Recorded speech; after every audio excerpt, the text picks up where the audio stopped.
कोल्हापुरातील नांदणी मठातील माधुरी हत्तीण वनतारा या प्राणी संग्रहालयाला पाठवल्यानंतर कोल्हापुरात मोठी संतापाची लाट उसळली होती। या दरम्यान माधुरी हत्तीणीला पुन्हा नांदणी मठात आणण्यात यावं यासाठी कोल्हापुरात भव्य मोर्चा देखील काढण्यात आला होता।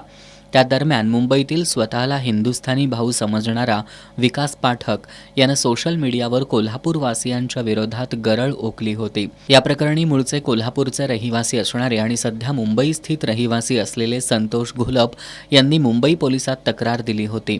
उर्फ विकास पाठक यांनी जे कोल्हापूरच्या नागरिकांना जे घाण शिव्या घातल्या आणि त्याच्यानंतर दिलगिरी व्यक्त करून त्यांनी व्हिडिओ तो डिलीट केलेला आहे, परंतु चुकीला माफी नाही म्हणून मी महाराष्ट्राचे पोलीस महासंचालक, मुख्यमंत्री आणि कोल्हापूरचे SP सरांना मी मेल केला होता की ह्याच्यावर कारवाई करून ह्याचा अकाउंट पूर्णपणे ब्लॉक केलं पाहिजे। 2019मध्ये पण हा महिलांच्या गुपित अंगाचं वर्णन करून हातवारे करून घाण शिव्या गाळ करत होता सोशल मीडियावर। मग मी त्याची तक्रार केली होती। त्यावेळी DCP सायबर क्राईम बँड्रा मुंबईला, तर त्यांनी पण त्याचा अकाउंट बंद केला होता। आता त्यांनी परत त्याचं अकाउंट चालू झाल्याबरोबर त्यांनी आमचा कोल्हापूरचा विषय होता हत्ती, आता जी हत्ती होते आमचे ते त्याचा विषय होता, त्याच्यामध्ये उडी मारून शिव्यागाळ करायची काय गरज नव्हती। माझी समाजमध्ये माझा एक मेसेज असा आहे की कुठल्याही व्यक्तीने सोशल मीडियाचा वापर कितपर करावा आणि काय करावं हे सगळ्यांना एक मर्यादा असली पाहिजे।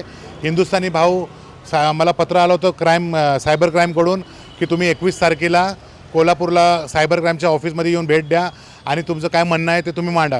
माझा आता जबाब नोंद केलेला आहे आणि अधिकाऱ्यांनी मला विश्वास दिलेला आहे की आम्ही फेसबुक आणि इंस्टाग्रामवरला पत्र पाठवून हिंदुस्थानी भाऊ उर्फ विकास पाठक ह्याचा अकाउंट पूर्णपणे ब्लॉक करण्यात यावे असे मला आश्वासन दिलेलं आहे। घोलप यांच्या तक्रारीची दखल घेऊन आज त्यांचा कोल्हापूर सायबर पोलिसांनी जबाब नोंदवून घेतलाय।